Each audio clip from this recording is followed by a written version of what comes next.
खुद पर काम करने से ही अगर सारी परेशानियों का हल सामने आ जाता है, आप अपनी स्टकनेस से बाहर आ पाते हैं, तो फिर यहाँ कर्मों का खेल क्या है? अच्छा, आप परेशान है ना कि आपने तो कभी किसी का दिल नहीं दुखाया, आपने तो कभी किसी को डिसरिस्पेक्ट नहीं किया, आपने तो कभी किसी के लिए प्लानिंग प्लॉटिंग नहीं की, फिर ऐसे दुष्ट लोग आपकी लाइफ में क्या कर रहे हैं? अरे यही तो है जिनसे आप ये सारी चालाकी सीखेंगे, नहीं तो ये चालाकी का पार्ट आप सीखेंगे कैसे? हेलो, हाय, नमस्ते, welcome to my YouTube channel create your own world, Meena Sagar. आपने देखा और समझा होगा कि मैथ्स की कोई प्रॉब्लम ना आपसे तब तक सोल्व नहीं हुई जब तक आपने उसके डेप्थ में जाकर उस क्वेश्चन को ना समझाओ कि क्वेश्चन की डिमांड क्या है, क्वेश्चन क्या कह रहा है। और जैसे ही आपने रूट में जाके क्वेश्चन को समझना शुरू किया ना, वह क्वेश्चन आपके लिए आसान हो गया। उस क्वेश्चन को सोल्व करना आपके लिए चुटकियों का खेल हो गया। लाइफ भी कुछ ऐसी ही है।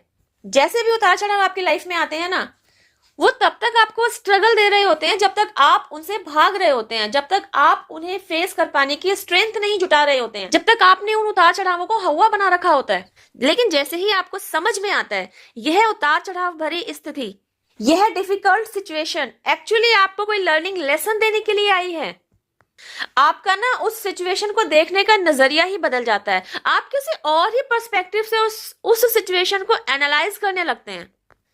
क्या नजरिया अपनाया होता है आपने?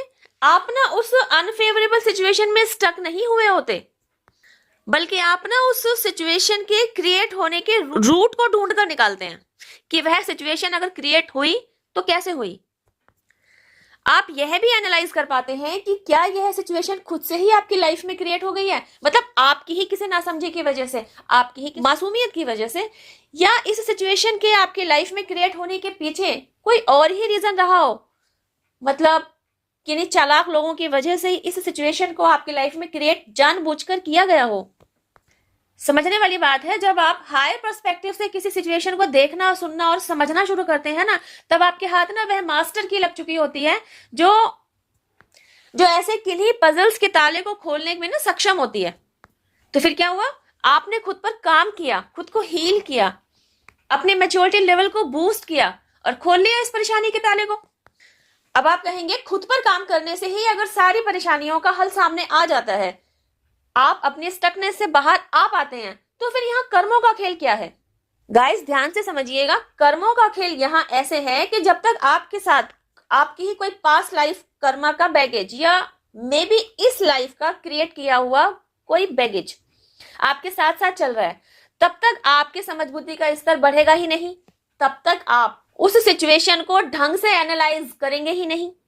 परेशान होते रहेंगे, स्ट्रगल को फेस करते रहेंगे, टूटते रहेंगे, बिखरते रहेंगे। और जैसे ही आपका दुख और परेशानी को बेयर करते रहने का पीरियड ओवर होगा ना, आपकी जैसे छठी इंद्री जाग जाएगी, आपको ईश्वर द्वारा खुद विजडम गेन करने की तरफ धकेला जाएगा एंड अननोइंगली आप वही करते जा रहे होंगे जो ईश्वर आपसे करवाना चाह रहे होंगे। अब अगर आपके लिए डिवाइन प्लान यह कह रहा है कि आप भट्टी में भुनेंगे, सोने की तरह तपेंगे, तो फिर यकीन जानिए आपको इस तरीके से तराशा जा रहा होगा कि जब आप खुद को तराश कर बाहर निकलेंगे ना, अपना एक न्यू वर्जन लेकर ही बाहर आएंगे।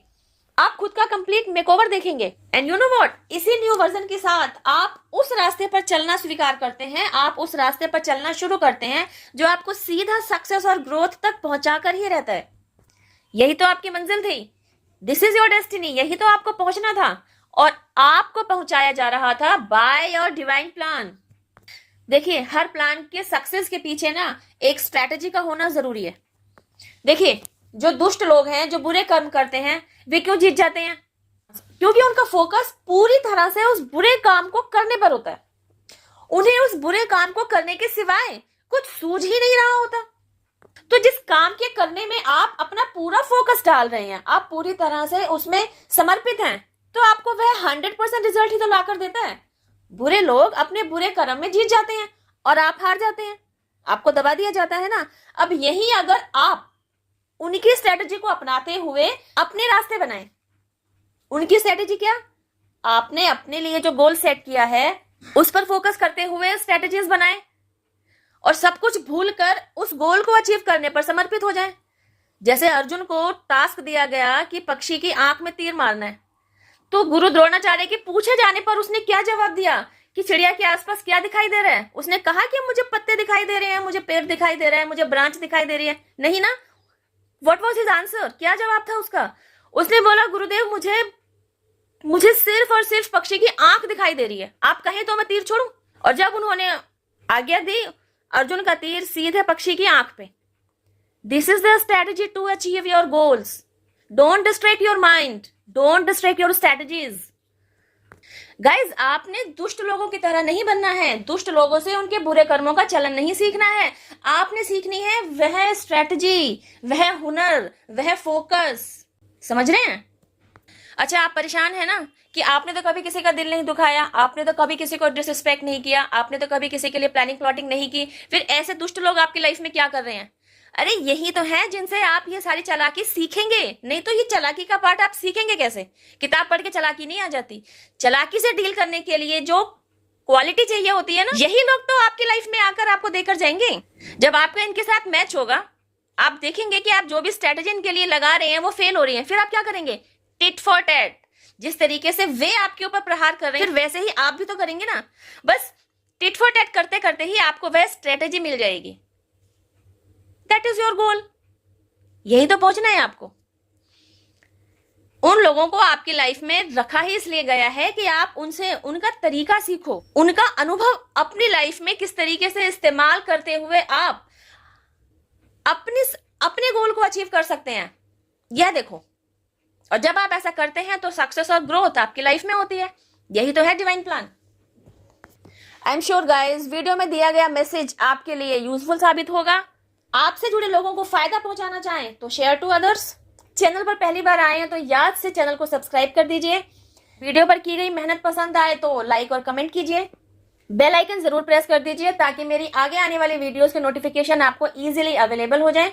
इस वीडियो में बस इतना ही। अब मैं आपसे मिलती हूँ मेरी नेक्स्ट वीडियो में। टिल देन हैव पेशेंस, रब्बा खैर, जय माता दी, take care, bye, stay blessed.